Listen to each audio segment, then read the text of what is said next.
இப்போது இந்த சம்மு எப்படி போகிறதுன்னு பார்ப்போம். சம்மு வந்து d by dx 1 by 4th square root of x root of 5 அப்படின்னு கொடுத்துருக்காங்க. இப்போது இதுக்கு முன்னாடி பார்த்ததெல்லாம் வந்துட்டு வேறு மாதிரி இருந்தது. இப்போ வந்து இது வந்து ஃப்ராக்ஷனில் இருக்கிற மாதிரி இருக்குது. இதை நம்ம ரீரைட் பண்ணி d by dx 1 by x power of 5 by 4ன்னு எழுதியிருக்கோம்.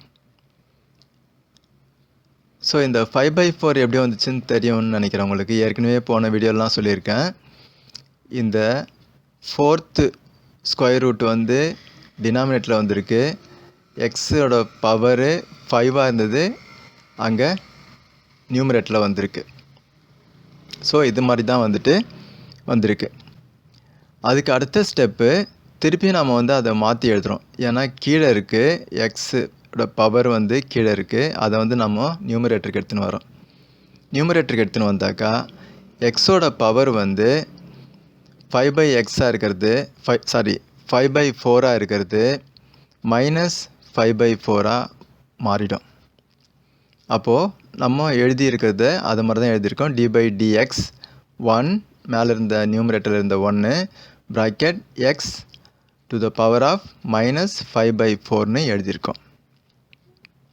அடுத்தது இன்னும் அதையே வந்துட்டு நம்ம இன்னும் வேறு மாதிரி எழுதலாம். இன்னும் வந்து நம்ம டெரிவேட்டிவ் பண்ணல, d by dxன்னு எழுதிட்டு, ஏன்னா 1 இன்ட்டு எக்ஸ் வந்து எக்ஸ் தான், அதை தான் வந்து நம்ம x to the power of -5 by 4ன்னு எழுதியிருக்கோம்.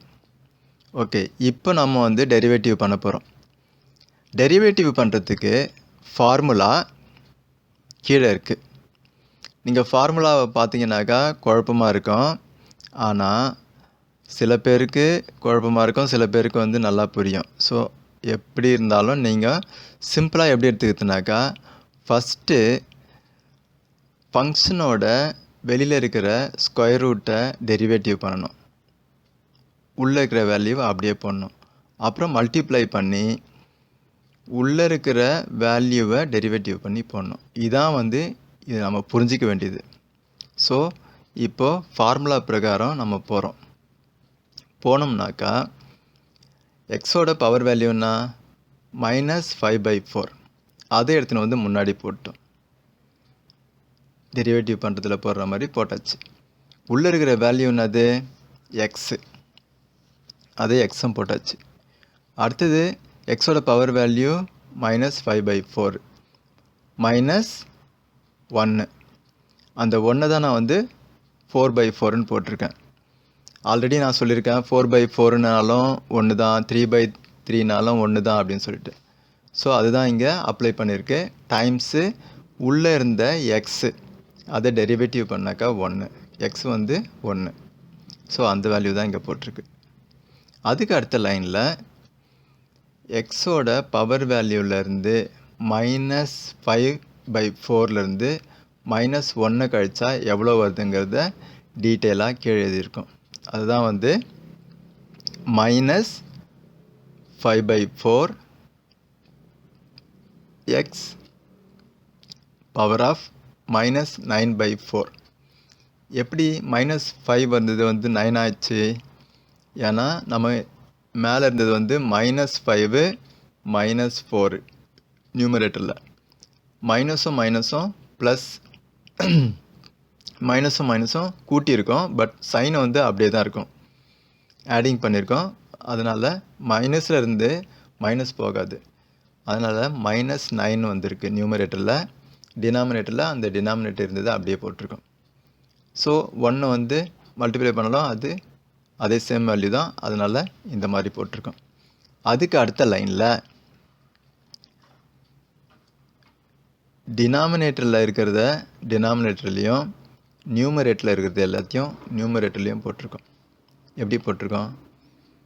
-5 நியூமரேட்டரில் இருந்தது அப்படியே போட்டுக்கிறோம்.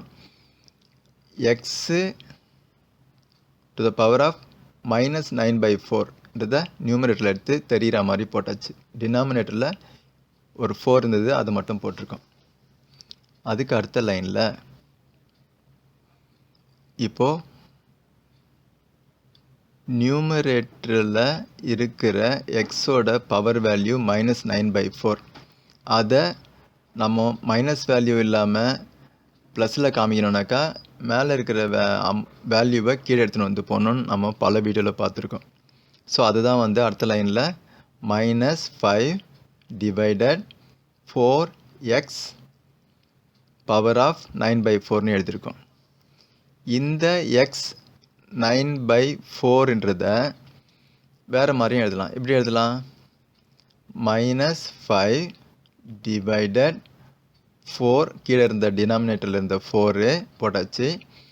அப்புறம் இந்த ஸ்கொயர் ரூட்டு போட்டுட்டு முன்னாடி டினாமினேட்டரில் இருந்த பவரில் இருந்த டினாமினேட்டர் எடுத்துன்னு வந்து 4 முன்னாடி போட்டுட்டு ஸ்கொயர் ரூட்டுக்கு முன்னாடி எக்ஸோட பவராக 9 போட்டாச்சுனாக்கா அதே வேல்யூ தான் இருக்கும். அதுதான் வந்து இங்கே எழுதிக்கிறோம். -5 / 4 4th square root of x to the power of 9 அப்படின்னு சொல்லிட்டு இதுதான் ஆன்சரு. இது வந்து இதுக்கு முன்னாடி சம்லாம் போட்டதை விட கொஞ்சம் ஒரு மாதிரி குழப்பமாக இருக்கும். சப்போஸ் உங்களுக்கு சரியாக புரியலனாக்கா இன்னொரு தடவை ரிலாக்ஸாக உட்காந்து பாருங்கள், உங்களுக்கு நல்லா புரியும். பாய்.